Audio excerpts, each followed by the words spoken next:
Boom, we're rolling. Did you get out this morning? Um, no, I didn't. I just ended up staying home and mowing the lawn. We were gonna go last night and then had a little bit of issues with my buddy side by side. We kind of sheared the drive shaft, so that's not great. So stayed home and fixed some crap today. Oh, adulting, as they say. Yeah, something like that. It was not my favorite, but it happened. So Yeah, I get it, man. I get it. Have you been out at all since season opened? yeah, we've been out chasing elk for a couple weeks now. It opened up, well, I guess it opened the 19th, so we've been after the elk and been helping some buddies with some mule deer hunts too. So we've been chasing them. Awesome. You're in Utah, right? Yeah, yep, Central Utah. That's cool. You been out there your whole life, or what's that look like? I'm from Southern Utah originally, but yeah, I've been in the state. Kind of bounced around a little bit. We moved to where I live now about a year ago. Cool. Finally bought a house up here and just like a really chill rural area. It's a good place to be. Cool. And you're married, you got kids, right? Yep, I got three boys. My oldest is 10, so just young boys, and then I've been married for like coming up on 13 years. I was So gonna say, don't get it wrong, dude. You better know. you got one shot at that for sure, I feel like. Do you do a lot of podcasts? I haven't seen you on a ton of stuff.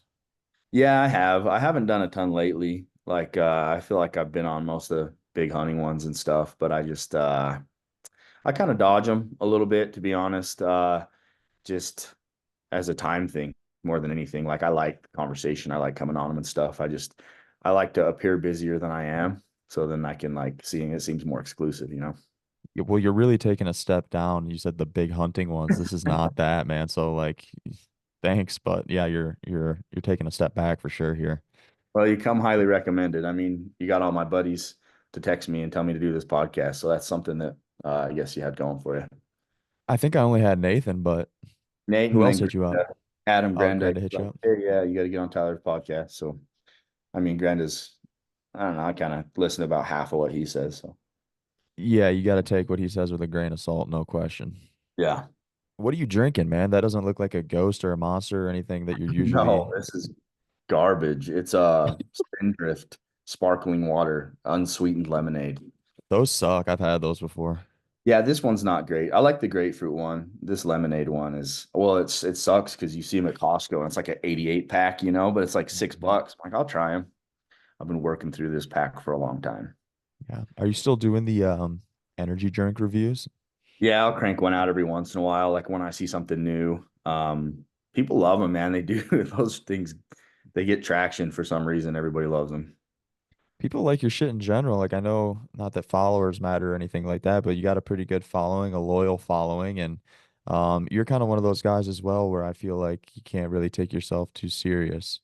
Yeah. Yeah, that's kind of what I go for, Like I think initially in the hunting world, I tried to be like a more serious content creator or whatever, and it just made me unhappy, honestly. So I started screwing around and that was where I found any traction at all was just through having fun and making fun of people and myself. So, There's a lot to make fun of in this realm of things that we're in, man. Like a lot. yeah, it's easy. It's easy, man. People get so uptight and then there's this big like overlying idea that hunting is somehow sacred and you're not supposed to be able to joke around or have a good time or be loud about it. And I just think that's bull crap. I don't play that game. And you're not like I think you've killed some pretty good ones, but like you're not trying to shoot like well, of course you're trying to shoot like a 350 bull, but I mean you don't need to do that. Like you'll shoot about anything. Is that correct? I've watched some of Yeah. your films. Yeah, it just kind of depends on the year, depends on the tag and everything. Like I've killed 350 plus bulls, but Hmm. it depends. If I have a good tag, I'll chase big bulls. And on the general, we always hunt big deer.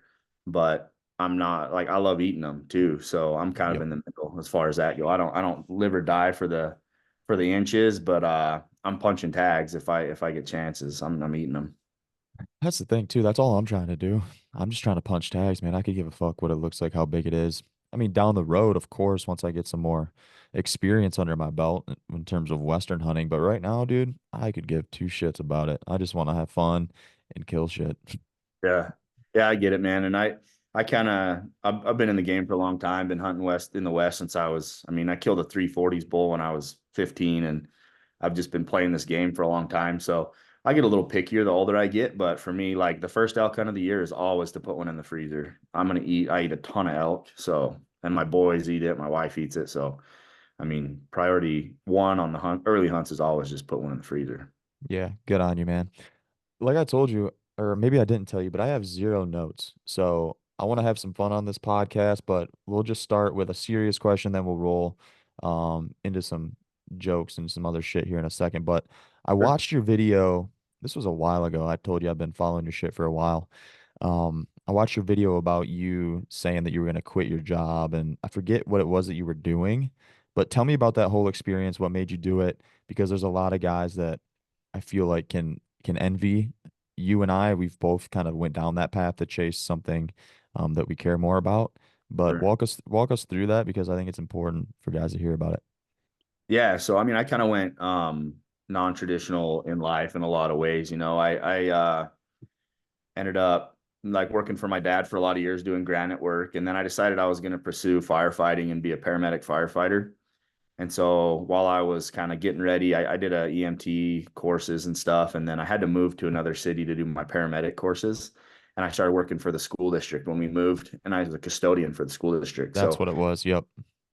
during, I mean, about a 1.5 year period, like I just had so much time on my hands. It was the easiest job. Like it was show up, be there for 8 hours, but I really only had a few hours worth of work to do during my shift. And I just started making like stupid Instagram videos. And during this whole time, like my whole dream in life was to hunt instead of working. I was shed hunting a ton and hunting a ton as much as I could and taking as much time as I could off of work to go out and do those things. And then, while I was doing that job, the social media thing just blew up. This thing that I started back like in 2012 all of a sudden started paying me a little bit. And as soon as I like got a taste of that and realized, man, I can make money doing the hunting thing, I just lost interest in the firefighting thing. I lost interest in being a paramedic, and I've lost interest in the job that I had and started figuring out how I could prioritize quitting my job to do this. And so we went through this whole big financial process.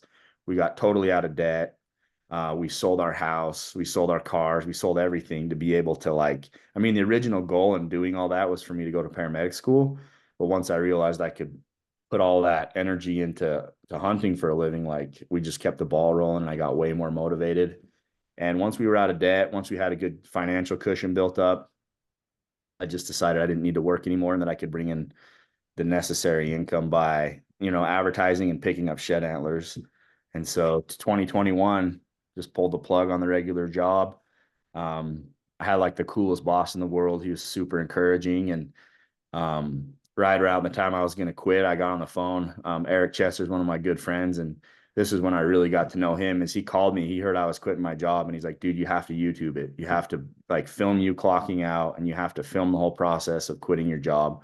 And people will really resonate with that. So I did. I just filmed me punching the time clock for the last time and just said, I'm going to give this thing a go. And people were super supportive. Like, I already had a decent Instagram following, like maybe 10 or 20,000 Instagram followers. They all jumped over. I had a lot of new subscribers on my YouTube, and I was able to just kind of hit the ground running. And the momentum of just saying, I'm doing the thing, I'm pulling the trigger, I'm jumping, I think really roped in a lot of people. And a lot of them have stuck with the storyline of that, like me trying to support my family through hunting. And so I mean, it was a long process altogether. And in the beginning, we didn't know what we were working towards. But when it all came together, I was able to just walk away from my job, and I've been able to do this now for coming up on 8 years. So That's the biggest thing too, right? That punch the time clock for the last time. That first step, that's the hardest part of the whole thing, in my opinion. At least it was for me. What's your yeah, experience with it? That it just was initial decision. Yeah, it was hard for sure, but I've always been overconfident in myself. So I was like, oh, I could do this shit easy. Like it's not going to be a problem. I'll just do it.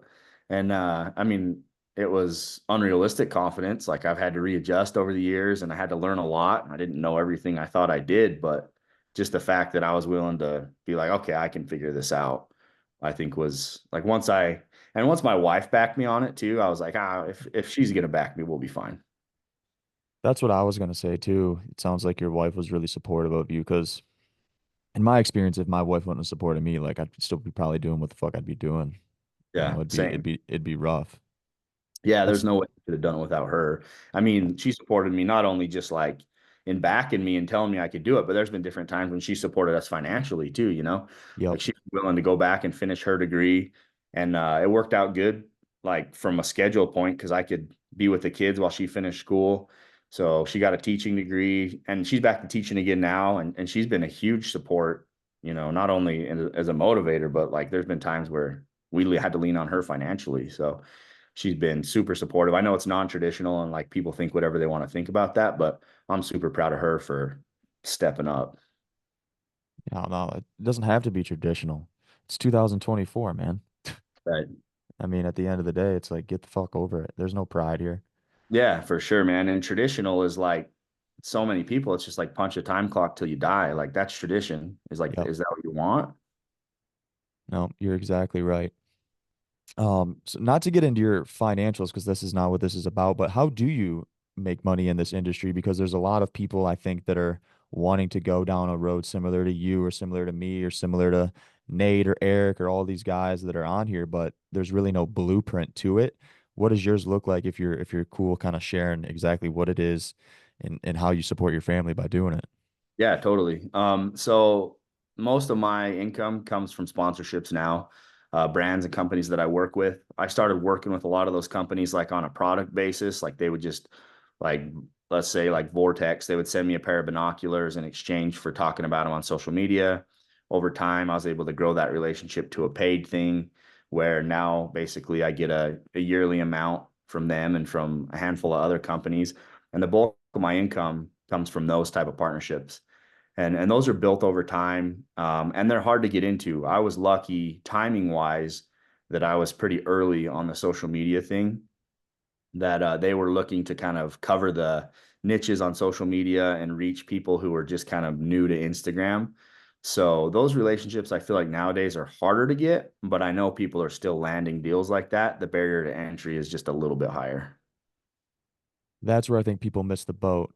You said that the relationship was built over time. You weren't getting paid from the beginning, and I think that's what everybody wants, and they have a misunderstanding when it comes to these types of deals. You have to Yeah. establish a relationship. You have to figure out if you even like the people that you're potentially wanting to work with, right? Like if you didn't like the people at Vortex, you probably wouldn't do it. Like if they were Right. dicks, you'd be like, fuck this. Like Yeah. keep your money. Like I could use your money, but keep it. Like you're an asshole. Obviously, Yeah. they're not, and you've established a good relationship over time, which then turned into dollars. Sure. Yep. And people don't understand that they want the dollars first without the relationship. Why? Oh It yeah. doesn't work like that. People go pitch ideas to these companies all the time. And I can tell you, like, I know these marketing dudes well. I have personal friendships with these guys from years of working with them, and they all vent to me about their frustrations with people in the hunting world. And they're like, dude, these people want to come to you and be like, we're starting a YouTube channel, pay us. And it's like, you're dreaming, dude. Like, you have to go put in the work first and show that you're willing. Like one of the major things they want from me is when I went and finally asked them to be paid, is they asked me, are you doing this full time? Like they Yeah. want to know if all your eggs are in this basket and if you're willing to do whatever it takes to keep going. So And that's the thing too, right? You got your brand, however many years ago, that's your brand. But then you approach a company like Vortex, bro, they're you're down here, Vortex is out of the picture, right? They're above the screen. mhm. They're doing you Yeah, a solid. They're doing you a solid, right? yeah, And that's the thing. All these guys come at these companies, and it's like, what have you done, right? And I have to walk that fine line too. It's like I'm building my business and stuff. If I go approach a company or a company reaches out to me, they're doing me a solid. Like they're taking a chance on me and what I have going because the scales are just two different things. It's sure. apples to oranges.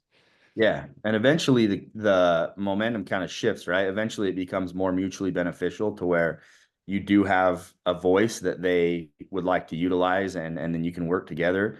And then eventually it tips the other way too, where you'll have smaller brands and companies approaching you and being like, dude, we need your help to get this thing out. We're just starting. And so those relationships change over time, but they're all based on the body of work that you're putting in. And a lot of guys, they want that check to start. And it's just, I mean, guys get frustrated. They're, oh, I've been doing YouTube for 6 months and I'm not getting any partners. It's like, yeah, dude, that sucks. But like, what do you have to show? Like, what and why would they work through you? Yeah, exactly. It's unrealistic, is what it comes down to. It's unrealistic. Yeah, and I think it kills a lot of like people who would have been successful because they have these expectations, and the game's just it's harder to get into now. That's all there is to it. I see people nowadays who are creating quality stuff, good videos. They don't get the same traction just because the platforms are different, the algorithms are different, and it's somewhat saturated. So, but the cream still rises, man. There's guys that started YouTube and started social media in the last 2 years that are now crushing and getting paid more than I am. So it just depends, you know, whether or not you can catch people's interest and the quality of work that you put out. Yeah, it's really easy to poke fun at people on here too, especially when you meet somebody that you've been following for a long time and they're nothing like they are in their videos or they're nothing like they are on the podcast. We've been talking for like 15 minutes and you're exactly who I thought you would be. And I'd imagine that's part of the reason why you're successful is because you are who you are. You're true to yourself and you have morals and standards. Like you're not selling your soul online to these companies. You're just Ben, just shed crazy. And that's probably a big reason to your success. Would you agree? Yeah, yeah, man. I appreciate you saying that because I don't have the energy to fake it. You know what I mean? Like, and I think a lot of these people who do, it comes unglued at some point, and you'll see them for who they really are, and then people feel like they've been duped, and that's how I think people lose their momentum and their audience like that. So just it's just easier to be who you are and show what really happens. I agree. How do you get some of your content ideas? Are you just naturally funny? It's probably weird for you to consider yourself like a funny guy. Obviously, I get that. But how do you get some of your content ideas? Like, does anybody inspire you, or you just come up with an idea and you're like, fuck it, I'm just gonna make a video first cut and see how it does? Yeah, it's kind of everything, right? Like I used to spend a lot of time on the internet and other genres, and then I would get funny, ideas from like just kind of molding things to the hunting world. Like you'd see something trending on mainstream social media and be like, "Oh, that would be funny in this context." But a lot of like the best ones I've had are just like I don't know what it is, man. Like if I am super tired, like low sleep and high caffeine, dude, like it's just I kind of hit a flow state and I mean, there was one day I was shed hunting in Nevada and I was wandering around by myself and I just kept having idea after idea. And I wrote down like 30 ideas in a note in my phone that I thought would be funny videos. And I went through over the next month or so and I made them all. And that was like one of my biggest tracks of growth on social media ever. And it's just sometimes the brain's firing and then sometimes, dude, sometimes I go for a month and I don't feel like I have a funny idea. So it just kind of comes and goes, and it's like depends on how bored I am. Like if I get really bored, then I start getting good ideas. But I don't know. I wish I could narrow it down to where I could be like, oh, if I do this, I'll have good ideas. But it's not like that. Like it just happens sometimes. I like your approach on here. There's so many people that take this shit extremely serious, and it's really not for me. I don't know. Like I get it, and hunting's serious, and it's a big deal, but if you can't make fun of people and you can't have a Yeah. good time, like I don't want to be your friend. Yeah, it's true, man. I feel the same way. Like I don't feel like I ever try to be malicious and like a lot of the stuff I make fun of, dude, I do it. I mean, I'll see myself Yeah. doing stuff that I'll be like, "Oh man, you're being a douche right now." Like I think that I mean, I make fun of 6.5 Creedmoors all the time. I'm always posting memes about them and I have one. I have a fully built 6.5 that's like a custom gun that I shoot like anything with. So, it's just I don't care. I'm just like joking around about it. No, I like it. I like it. Is there anybody that you see online right now that you kind of like what they're doing, or do you just kind of stay in your own lane?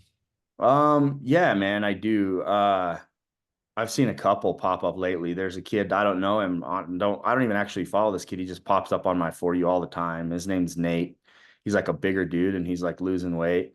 And dude, the thing that I and really impresses me about that kid is he's got a funny video like every day. Like something pops up, like he's a freaking idea wizard. Bam, bam, bam. And some of them hit, some of them miss. But I think he's smart for a few reasons because he's kind of stepped out of the hunting world and more into like the running world and he's capturing that, but then he also throws some hunting stuff in, so he's not one dimensional. So I think that kid's crushing it.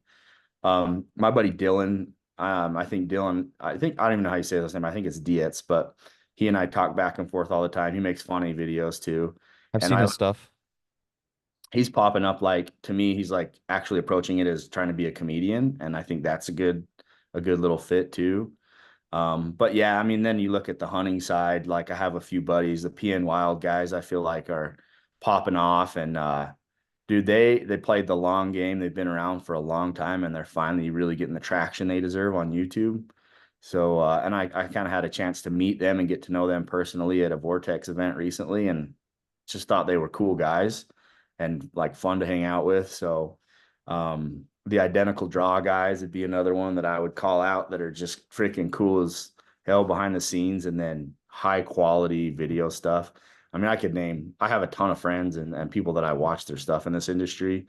And I mean, I could call out 50 of them right now, but I think Grenda's doing good, coming up strong. There's a ton of them. It's funny you brought up Nate. I've had Nate on the podcast when he started like blowing up, as you could say, and he's just a dude. Like he's just a guy just like you and I. But Yeah. he's fucking hilarious. Like he's Yeah. really really funny and he'll post, I think he told me he'll throw up like 3 to 5 posts a day.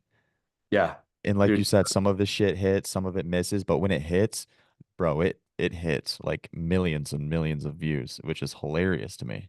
Yeah. I appreciate that dude's dedication to posting, man. Like I don't think I posted for 2 weeks right now, but like he's just got that fire in him and he's taking advantage of it. I like it. Why do you think YouTube is so hard to grow? Uh, Opposed sa- to like an I opposed to like an IG, like IG you can blow up and go viral. YouTube, like for somebody to hit subscribe, it's kind of a big deal in my mind. yeah, it is more of feels like more of a commitment, right? Hmm. I think saturation is one thing. Like everybody will put, I mean, anybody can put a hunt on YouTube. And like there's a lot of times you'll see like a really quality video and you'll go to the channel and they'll have two videos and it's like, oh, am I gonna subscribe to this dude? No, he's not really posting, you know.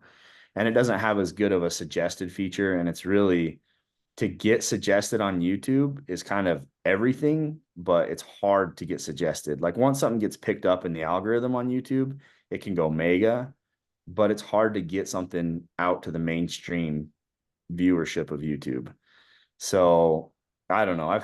I've never had like viral success on YouTube. I've had Instagram stuff do like 3, 5 million views. I've had um regular a couple 100,000 views on Instagram and like my YouTube numbers. I mean, if I hit 50K, I'm like feel pretty dang good about a video. So I don't know. I just think that the fact that we have guns in our videos, I think we get suppressed a little bit. A combination of things. But yeah, I mean, I have like 30,000 YouTube subscribers and I know that like I feel okay about that number, especially in the shed hunting niche, you know. I feel like that's Yeah. doing okay. So Is it is it wild to you thinking that you get paid to pick up antlers? Because to me, that's like mind-boggling.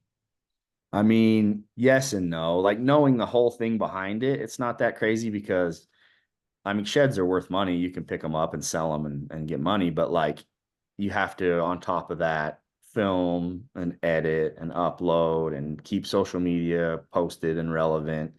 You have to have merchandise, you have to have apparel. So when I'm doing all the work that goes along with it, it feels like I'm just like getting paid for a job, you know? Like the shed could be anything, right? Like anybody can make videos about anything, and as long as people watch them, you can make money. So to me, it's just more like entertainment, and it doesn't matter what the source of the entertainment is, you know.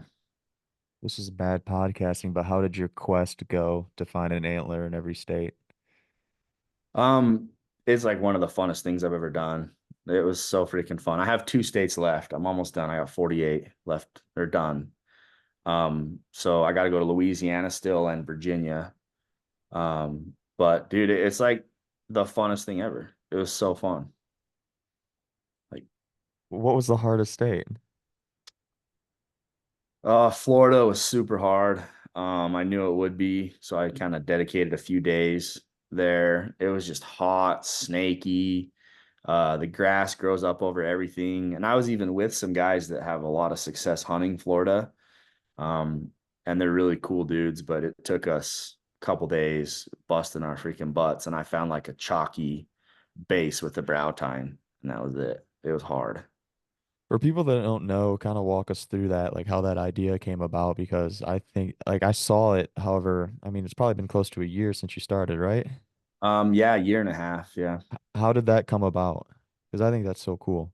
Me and my buddy Josh Corbin, antler trader, he's kind of given up on the social media world now, but he and I used to make YouTube videos together. We would go screw around and we always talked about it together. We're like, "Do you think it's possible? Like how cool would that be to make that a series?" And I got a couple years ago, I was just like looking for content ideas and just like brainstorming, and I'm like, yeah, I think I could take that on. And I thought about it so little, but then I was in a pitch meeting with OnX, and we were talking about like a partnership and what it would look like, and I pitched it to them, and they're like, yeah, we're in 100%.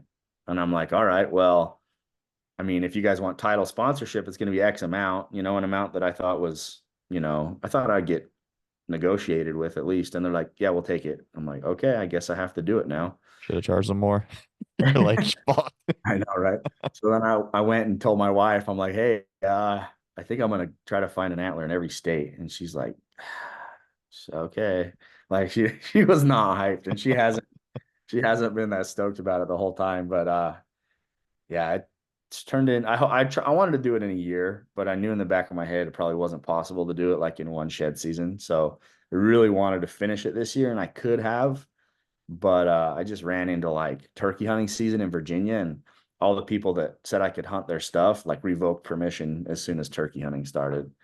And Louisiana is just tough because of the swamp and because of how it is. But What was the biggest obstacle? Just travel? yeah, the cost of travel. Like I flew around a lot. I drove my truck from Utah to, I mean, as far north as New Hampshire. So it's like a tundra. It doesn't get good mileage. So I spent a ton of money on fuel. I bought a van. I had it for a while before this, and then I ended up blowing it up on the tour. Um, had to limp it home from Indiana. That was fun. So yeah, just the cost of it, man. I think when it was all said and done, I think I was like 10 grand in debt. and and I got most of it paid off now, so it's fine. But it wasn't like a big money maker, but it was the coolest thing I've ever done. It was the funnest thing I've ever done. But yeah, it's your passion, man. Your name is Shed Crazy. Like, Right. what else could you ask for? That's fucking sick. Yeah, it was, dude. The places I got to go, the people I got to meet, the food. I mean, just seeing all these states that I've always wanted to visit. It was rad. Loved it. What was the quickest state? Like, how long did it take you to find the quickest antler? Oh man, South Dakota was like I saw it from the van when I pulled it in parked. Like, yeah, I pulled up to shed hunt, and we actually ran into this guy. We stopped in the grocery store, and the lady is like this little teeny grocery store, and the lady working there, I asked her, I'm like, hey, did you know anybody around here that might let me like hike and try to find an antler on their property? And she's like, well, my brother probably would, but he's crazy. And I'm like, oh yeah, she's like, he's like legit crazy. And I'm like, oh, all right. I'm like, can I call him? She's like, I don't know if I want to send you to him or whatever. So we're walking out of the grocery store, and this other dude's walking in. And then the lady comes out in the parking lot. She's like, that's my brother. He's right there. And we're like, oh, all right. So I'm like, hey, can I shed hunt your property? And he's like, no, no, absolutely not. Absolutely not. I'm like, okay, that's fine. So then he starts telling me about how the federal government's trying to use eminent domain to put a gas pipeline through his property, and he doesn't want him to, and he's trying to get the word out on this petition and whatever. And I'm like, well, I'll make you a deal. Like, if you let me go hike your property, I'll post your petition. And I'm like, I got, 30,000 people on YouTube that'll see it. And he's like, oh, you're in. You can hike it. Boom, So done. he let us go out and hike his property. And I talked to the guy, and he actually had, I think, a legitimate argument for not wanting the government to do that. And but anyway, we pulled into his feed lot where he had some cows, and then he had like some big grain bins. And he's like, yeah, enjoy. And I looked to my left, and underneath the grain bin, there's like a half a 10 point, side just sitting there. I'm like, oh my gosh. And I think I found 19 antlers in a half hour. And Oh Lord. my buddy that was with me found like 15 or 16. And then it snowed 2 feet and we were done. Was he loony? I wouldn't say he was loony. He was very passionate. He was very passionate, and he was very like there was this whole incident that happened here in Utah with the Bundy Ranch where basically the federal government was coming to take these people's cows for unpaid grazing fees, and it turned into a whole like sovereign citizens versus federal government situation. And that, I mean, I was around for that. That happened like right next to us, and so I talked to him a little bit, and he knew everything about that. So I think he's just like very passionate about government overreach. So I mean, you could say loony or not, but. I get it. We'll go with passionate. I'm fine with Yeah. that. And he was a nice guy, but a very passionate dude. I get it. Hey, what was the deal? I think a year or two ago you posted a video. Maybe you were in Arizona where some dude like poached a deer. Did you Mhm. you remember what I'm talking about? Run me through that because I think that shit's wild. Yeah, it was crazy. We were on a glassing point. My brother had killed a really good Yep, buck I the day remember. Yep, before. yep. And so we went back to the glassing knob, and there was a bigger coos buck that was with it that we were trying to turn up. And we're glassing, and we see this truck rolling down through the flats, and they're driving out. There's a herd of mule deer, which mule deer are closed. It's only a coos deer unit during that time of year. And they're cruising across the flat, and there's a buck in the herd, like a nice 3 point buck. And we're just kind of watching. Then all of a sudden, my little brother's on the glass, and he's like, "Dude, they're getting their rifles out. They're gonna shoot these deer." And so we started filming. We had the all in adapter, hurried and slapped it on, and yeah, we got on video this guy poaching a mule deer buck. And he shoots the deer and then puts the rifle in the truck, and then they run over there with their bows and they take pictures with this deer. They're all taking pictures. There's like 4 or 5 guys, and yeah, put their bow on it. And so we got on the deer hotline immediately. I called my buddy Ben Sandel first. I'm like, dude, is there any mule deer hunts? He's like, no, call him in. So we called. A guy from down the glassing point walked up to us and he's like, "Do you guys see that shit?" And we're like, "Yeah." And he's like, "I'm calling the poaching hotline." I'm like, "We're on with them too." So we sat there for probably took them probably an hour to get it gutted and dragged over and in the truck. And right about that time, the officers showed up and busted them loading it. Basically, they were pulling out after they loaded it in the truck, and they nailed them. And they nailed them. They got them for everything. And we sent them the video for evidence and stuff. And that guy got nailed. Good. Fuck them. Yeah, I agree, man. And they were just they were from Phoenix and just making a meat run, and they didn't even have the guy that shot it didn't even have a hunting license or anything. He's just out there shooting deer. That shit happens so much too, and that doesn't get documented. Yeah. And those guys, if we wouldn't have had an active hunting season going out there, there wouldn't have been anybody out there. And they just Right. would have shot it and went home with it. And that would have been it. Sad though. Those are the type of people that give the community a bad rap. Yeah, for sure. Yeah. And I know like we actually went down and talked to everybody when like all the officers were there and everything. And the guy was claiming, "Oh, I needed meat." And it's like, dude, why'd you shoot the buck then? There was like 30 does there. Like, what are you shooting the buck for? I was like, yeah, Right. why'd you take pictures with it with your bow? Like, no, you didn't want the meat. You wanted the fame. So it was interesting, but we've seen some crap like that over the years. I hate using the word hunting industry, but like that's kind of what you're involved in, right? Is there anything without fuck it. Is there anything about the industry that really bothers you? And you don't have to call anybody out, but like, can you think of anything that just really chaps your ass? Yeah. There's a lot of things, honestly. Like, I feel like I don't know how to say it without it sounding like preachy or whatever, but um the dudes who are the most brand loyal, like weirdly brand loyal, are the dudes not getting paid by these companies. And I think that's so weird. Like me, if I have a relationship with a company, I have loyalty for a lot of reasons, right? And even I mean any product that I use, if you ask me my honest opinion, I'll tell you the good and the bad about it. And I'm not going to say, "Oh, this is the best jacket in the whole world." You know what I mean? I'll tell you what I like about it, and I'll tell you if I think it's worth buying. But then you get these other guys that are so brand loyal. They're out there fighting battles on behalf of these companies. This is the best. And then they're trying to make fun of other brands and trying to talk crap about other brands. Like, bro, you have zero skin in the game. You paid full price for this company's jacket or whatever it is, and you're out there going to war for them. Like, why are you so damn loyal?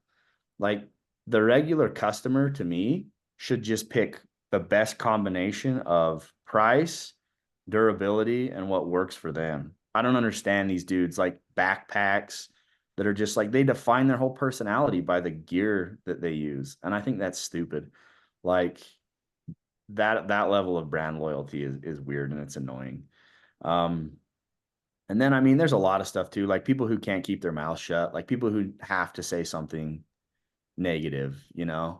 Like if you want to post negative stuff, like post whatever you want, but don't come on my post and just talk crap about people just to talk crap. Like if you got something funny to say, I'll probably let it slide. But it's like if you can't see something you disagree with without chirping about it, then I don't think you're that smart of a person.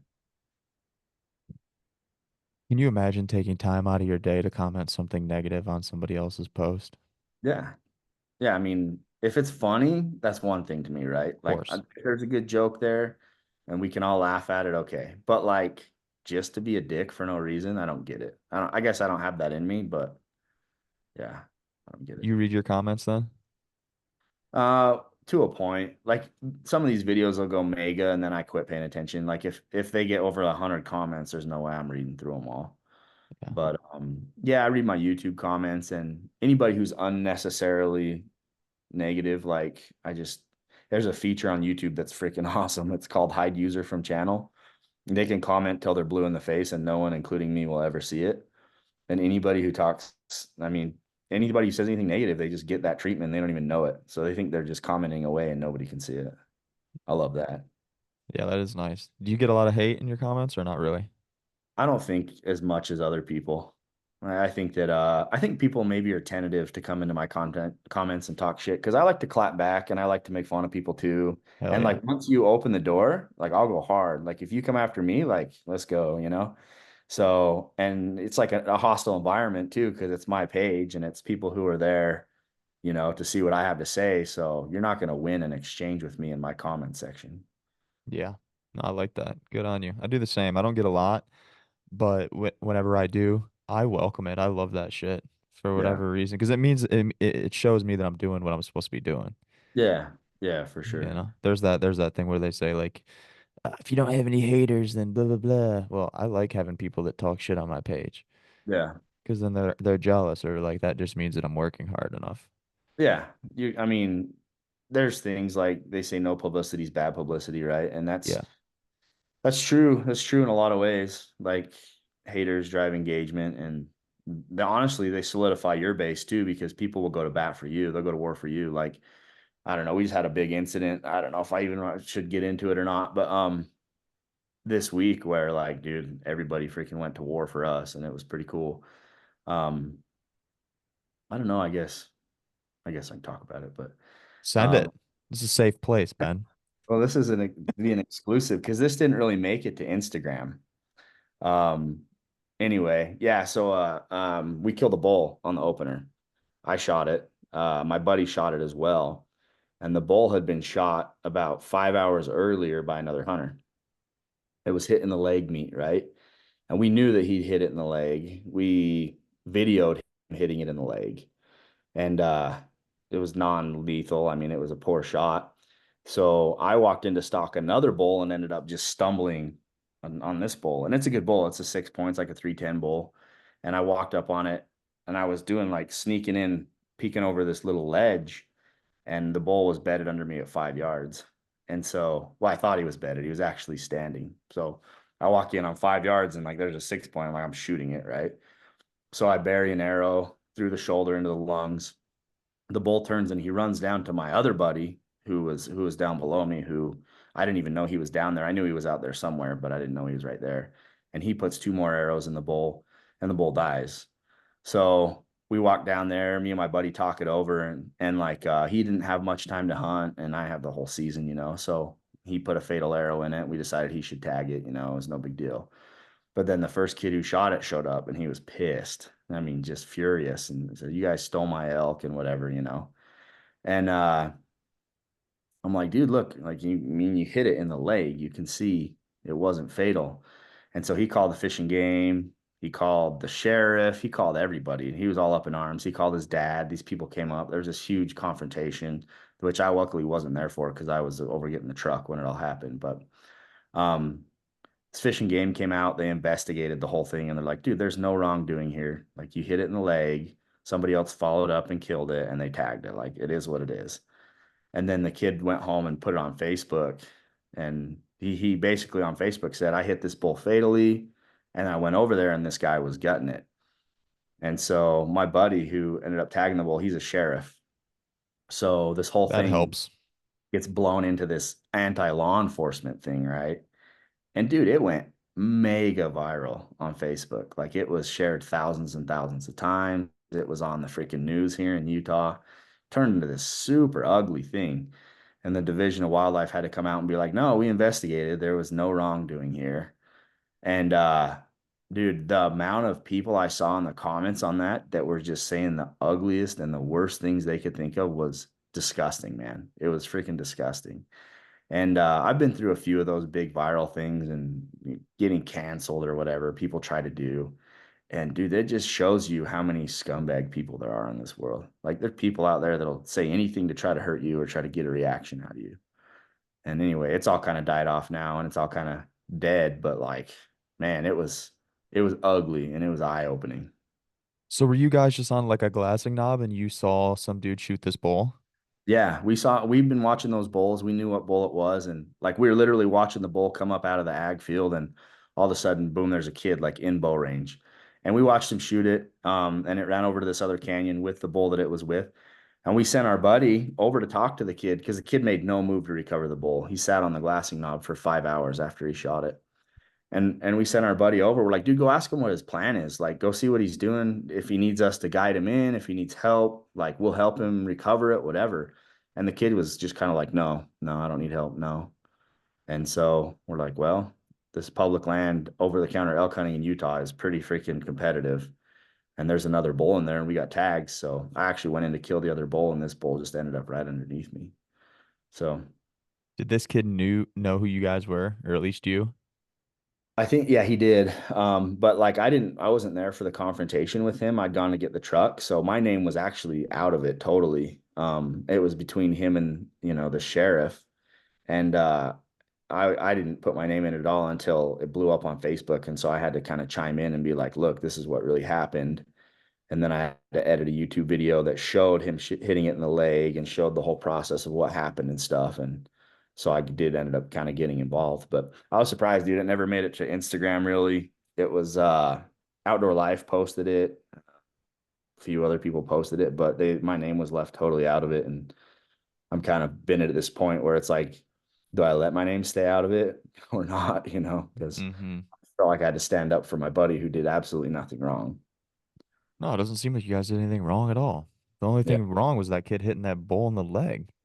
See, and that's what's frustrating is like the double side of the coin. Like I've hit bulls badly, animals badly. Dude, people come for me so hard. Like if I They're make a just bad they're shot, dude, waiting for you to fuck up, yeah. dude. Like, period. They are. If I would have made that shot, dude, the whole thing would have been about me shooting an elk in the leg.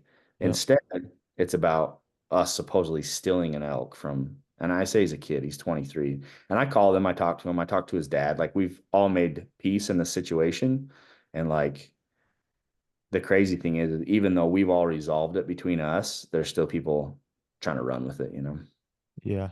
You see it So all the time. Like I saw people in the quote unquote industry, if anybody thinks that can get a one up on them or any type of dirt, they'll do anything that it takes. yeah, Did you see 100%. what happened to Dan last year when that kid accused Dan Staten of stealing that trail camera? You Yeah, s- Yeah, that went viral like within hours. I know. And he had full proof. He's like, the camera's still there. I'm Yeah, sitting in my tree stand.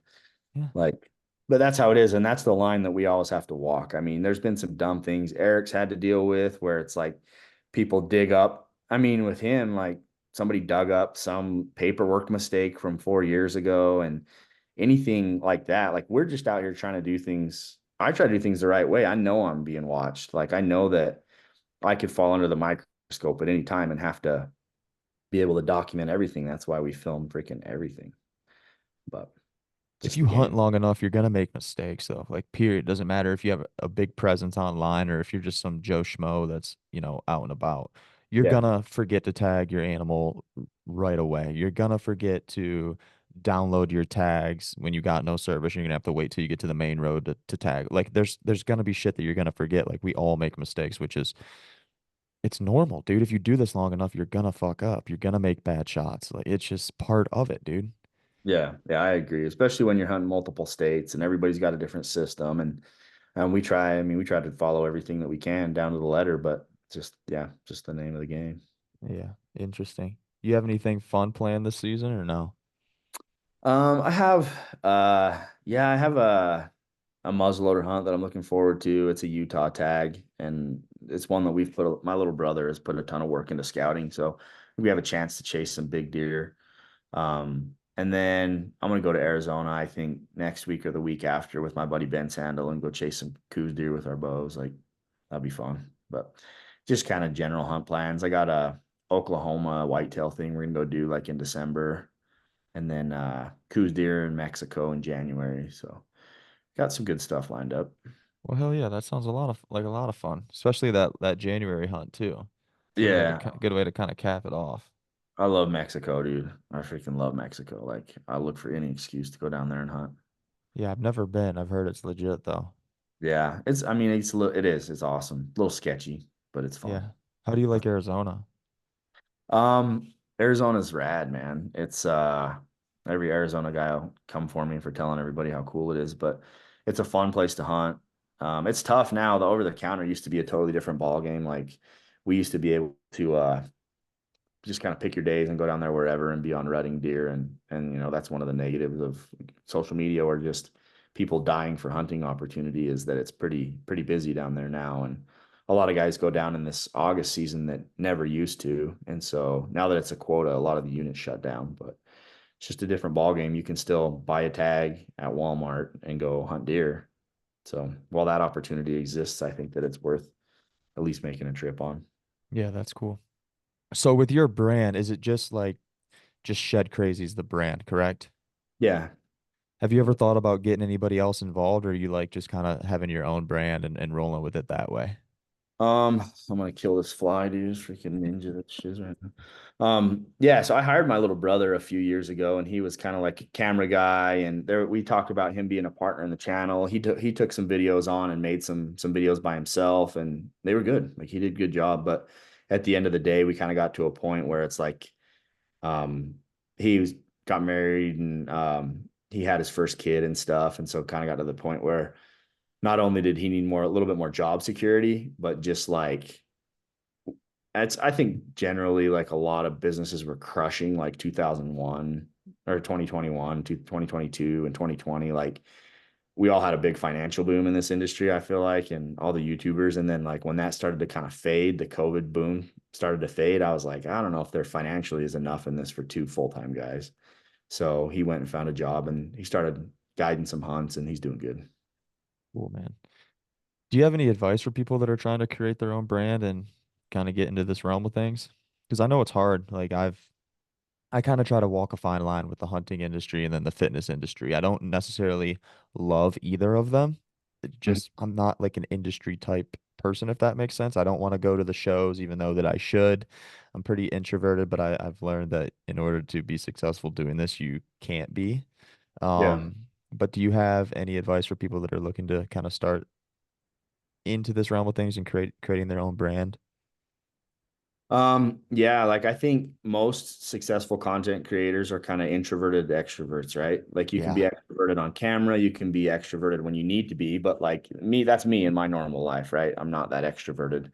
Like I can talk to a camera, no problem, but like I don't do big groups. I don't like public speaking. That stuff makes me nervous. So, one thing is that I don't know if it's a great thing to advertise to the world, but freaking beta blockers. I take a low dose beta blocker, a 10 milligram, and that thing puts me on Cool Street, and I can go stand at the expo all day and talk to people and shake hands, and then I don't get overwhelmed by it. I don't get burnt out by it. It's fine. They also help with buck fever, in case you're wondering. So those are prescription only. Um, but like realistically on the brand building thing, like if you look at everybody who's been successful over the last few years in this kind of new social media world, they all have a unique angle. There's always something about them, and then they kind of double, triple, quadruple down on whatever that angle is, right? Like you look at the names that have come up. You look at like Chris B is a good example, right? I mean, he's the last 4 or 5 years, and he is doubling down on knowledge on archery stuff, right? Like if you follow that guy, you're going to get knowledge, you're going to learn new things, you're going to make yourself a better archer. That's his whole world. His hunts are good too, you know what I mean? Like, and he adds other content around it, but that's his basis is sharing knowledge around archery. And then you look at somebody like Adam Grenda, who's another one, right? The dude's funny. He doubles down on the dick bone thing and like the furs. Like he's got this Alaska niche really dialed, and everything kind of centralizes off that, and he uses that as a focal point. For me, it was shed hunting, right? Shed hunting is my bread and butter. I'll make some dumb shed hunting videos. I'll make some dumb other videos. I'll make some hunting videos. People will kind of watch them. But it's like figure out what you have that's not being covered in the industry and then build outward. And then always kind of stay in that niche. Like I think when you look at any of the big successful people like Cam Hanes, it's like archery, right? He's the bow hunter. Like that's his thing. You look at Hush, it's like I feel like those three are all about like the everyday normal man's hunt. And that's kind of their bread and butter is making hunting accessible to the normal dude. And once you know, and I think you need to be fairly passionate about whatever your niche is too, so that you'll naturally refer back to it. But find your thing and build from there. Yeah, find your niche and then double down on it, essentially. Yeah. Yeah. Yep, and refer back to it. Yeah. I think there's that fine line too, though, where if you really, really try to find it, you're gonna force it and it's not gonna be Yeah. sustainable. Yeah, and I think a lot of people have to take a look in the mirror and be like, dude, do I want to be a hunting content creator or do I want to hunt? You know what I mean? Because they're not the same thing. At least they're not for me. Like, and there's been different times where I've got sick of content creation. I'm like, I wish I could just go hunt and not do all this stuff. And you're gonna have those moments, anybody. But if you can be passionate about being a content creator, then you're gonna be better off. Yeah. Do you find yourself getting annoyed when you have to film? Yeah, Yeah. like almost every single time. Turns it into more of a job. For sure. Yeah. And it's like I find myself not getting the camera out when I should sometimes. But actually, the all in adapter has saved my life more than anything because I end up pulling my phone out, slapping it on. And then once the excitement's over, I'm always glad I have that video. Always. I can look back on it, look, see exactly what the animal was or see what the situation was. And I mean, I end up capturing a lot of content on my phone. Yeah, that adapter's sick. I love Nathan, man. His story behind that company is awesome. I know you're involved. I'm involved a little bit now, and Brenda Cool. and a lot of these guys are. Nathan's Yeah, solid, man, and that tool is so freaking cool. it is. It's like changed the game for me. Big time. Mhm. Big time. Especially because you don't have to bring out the big camera. You Yeah. rip Yeah. rip it right off your phone. Yep. That's where it saves me. I mean, I just get sick of packing a camera around, and I think that's just where I'm at in the whole content creation thing. Like I feel like I need a pivot now somewhere where it's like either I hire somebody to film for me and edit, or I find something that doesn't require as much video. With me, I feel like I could do the camera shit, but the editing, fuck that, dude. That drives me insane. I get annoyed just making reels. Yeah, so do I. I don't mind sitting down and editing a YouTube video, but I don't have the urgency to do it in the timeline I need to. So like I kind of just wait for a day where I'm like, oh, I feel like I could take that on today. Yeah. What do you use to edit your videos? Mostly iMovie. So super cheap and free and basic, but that's kind of how my videos have always been is very basic. I can use Final Cut. I've edited some of my bigger projects in Final Cut. And if I'm trying to get artistic or whatever, I'll do them in Final Cut. But if it's just simple vlog cuts and hunting videos, iMovie's a breeze. Cool. No, that's good, man. I've enjoyed this, but dude, I appreciate you coming on. I feel like I kind of peppered you with questions. You got anything for me? I mean, give me one thing I can do to be in better shape for the elk hunts, man. And like specifically walking downhill. What was it bother your knees? A little bit. Yeah, I'm tall. I'm 6'4", 260, like walking downhill. I mean, obviously lose weight, but other than that, Do you get into the gym? a little bit. Yeah, Yeah, do some heel elevated squats. That'll help with your knees. really. Yeah, do some heel elevated squats, literally like body weight shit. So like put some plates on the ground, or a Mm, lot of gyms they'll have like these blocks at an angle. So elevate your heels and go as deep as you can. That'll help with your knees. And then walk backwards on a treadmill. That's really healthy for your knees as well. sweet. Yeah, those are Yeah, good tips, yeah, good suggestions. I know that there's a lot of dudes out there that are built like me, like a baked bean, and so they like. I feel like most of the fitness stuff out there is geared to dudes that are like already kind of in the rhythm of yeah. like the gym. I mean, I get in a pretty good rhythm as I'm leading up to the hunts, but a You lot of get dudes. after it though, dude, for being a bigger dude. Like you don't just, I mean, I've been following your shit for a while and I've heard good things about you. Like you get after it. You don't just go up to the knob and like just call it a day. Yeah, I mean, I feel like I hunt hard and I can hike hard and stuff. And I mean, the dudes I hunt with are freaking animals, so you have to keep up with them. I think there's something to be said too from growing up where you grew up. Like you told me you shot a 350 bull when you were 15 or 12 or whatever the fuck it was. There's something to be said about these kind of mountains being your playground for essentially your whole life. Yeah, You don't and know anything different, dude. no, the vast majority of what I do is, I mean, shed hunting. If you shed hunt a whole day and you're under 15 miles, then you're not trying. Like you got to put long days in, and there's a lot of elevation gain and loss in that. And I mean, we hunt deer and elk in ugly country. It's rough stuff. So it's Yeah. just kind of what we do. Yeah, I used to get surprised. I'm not anymore, but I'll go out with guys that are like born and raised in Montana or from out here, and they're really in no type of like physical shape visually. Like you'll look at them and be like, that's just a dude. But they'll just go all freaking day. Like they'll hike my shit into the ground. And like this is what like I train people, dude. Like I'm like this is my realm. This is my world. This is where I excel, health and fitness. I got this. And I'll go out with these guys and I just get buried. And like they hardly even do anything in the gym. And I'm like, how? Like this we've been doing this our whole lives, man. Like Yeah, respect. I think a lot of it is just like you just kind of learn. And the guys that I've hiked with that are real beasts, man, they know how to manage their pace and they know how to like keep their breath and regain their breath. And then just the fact that they're constantly out there doing, high heart rate stuff at elevation. It's just I mean, it's cardiovascular health. It's just a different thing than gym muscle for sure. And then there's a thing too where you actually have to be able to like flow through country. Like you have to be able to actually take the correct route and not just bomb it up a hillside and eat 1,500 feet for breakfast, right?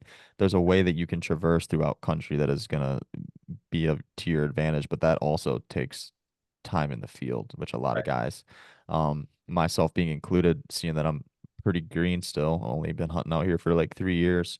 That's something that I still learn on. Half the time I just want to bomb it and like, no, you can't do that. Yeah, yep. And you learn how to keep your elevation too when you're Yeah. covering country, so you're not constantly having to drop and gain. That's one of the things I learned like hiking with my dad. My dad's a big guy, but loves to hike when he's deer hunting. He just gets a rifle in his hand and goes. And he's always just like, don't drop off of there. You know what I mean? He's like, loop Yeah. around the rim, go up the next canyon. Like it's just about like managing your energy output. Yeah, without question. That's the stuff you learn. But it's always good to be in good shape too. Like you can all learn how to hike more effectively, but you can't learn how to be like 40 pounds lighter. Yeah, or get your heart rate down when it's spiked at 180. Yep. Yeah, That's true. I get it. Man, I appreciate you coming on. Tell people where they can find you, although I don't think you need any plugs, but tell people where they can follow your stuff. Yeah, it's Shed Crazy on Instagram. Shed Crazy, I think official is my YouTube handle, but you search Shed Crazy, you'll find me and pretty much everything. That's where I'm at. Done deal. Ben, I appreciate you, man. This was a lot of fun. Stay on the line and I'll get you out of here. Hey dude, appreciate it. Yes, sir.